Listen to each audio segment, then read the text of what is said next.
Today's local and national news from Thailand via the fabulous Pattaya Media Group. And if you'd be kind enough to like and subscribe, here's a tip for you to get the very latest news from us every day.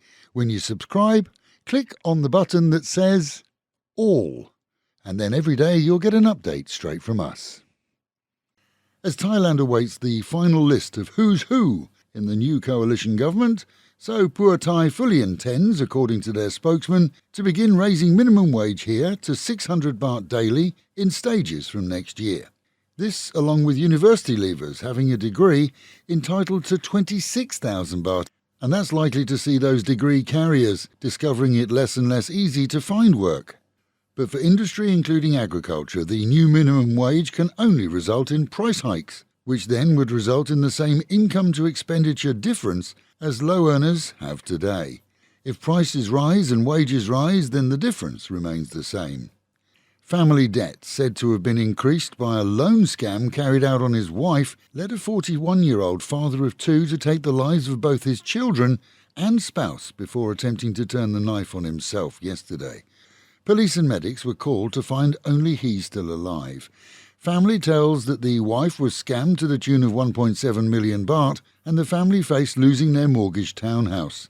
It seems that he also co-signed or guaranteed a car loan for an erstwhile pal, who subsequently defaulted, and the finance company was chasing him, as is their right.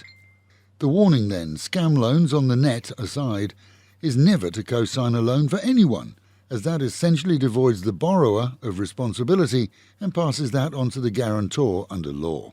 The wife had previously filed a complaint with police after she used a phone app to borrow 100,000 baht but was completely ripped off. Anyone expecting arrivals from the UK or travelling to the UK is advised that air traffic control issues across all of Great Britain have led to many flights being halted and others delayed. It seems that the computer systems have been recovered now due to a backup process. However, delays will continue there for at least a week. Checking your flight details online before departing for the airport here is recommended.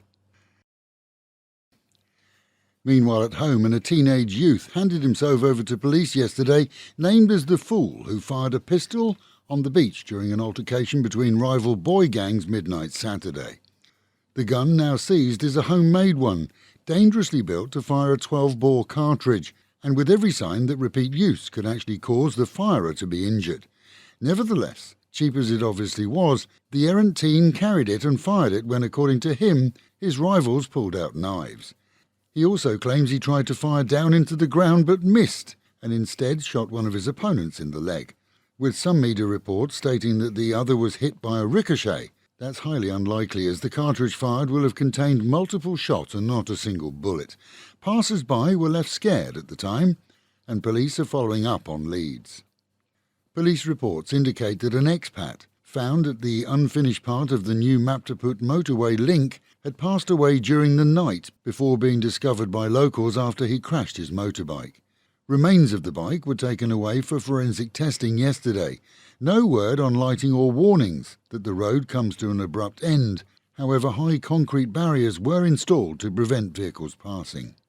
Once again, the railway road hosted yet another accident Monday morning at dawn, seeing a Fortuner and a pickup truck crash after neither gave way at the Chayapruk 2 intersection.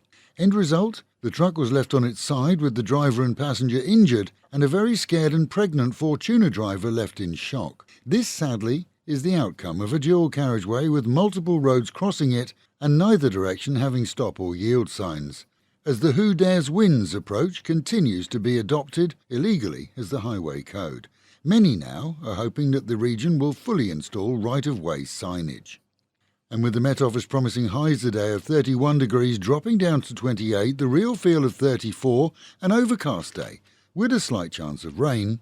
Local and national news today from Fabulous 103 FM and Fabulous Pattaya Media Group. And to get a notification every time we release another bulletin or program, like and subscribe to our channel, Fabulous Pattaya Media Group, by using the link below.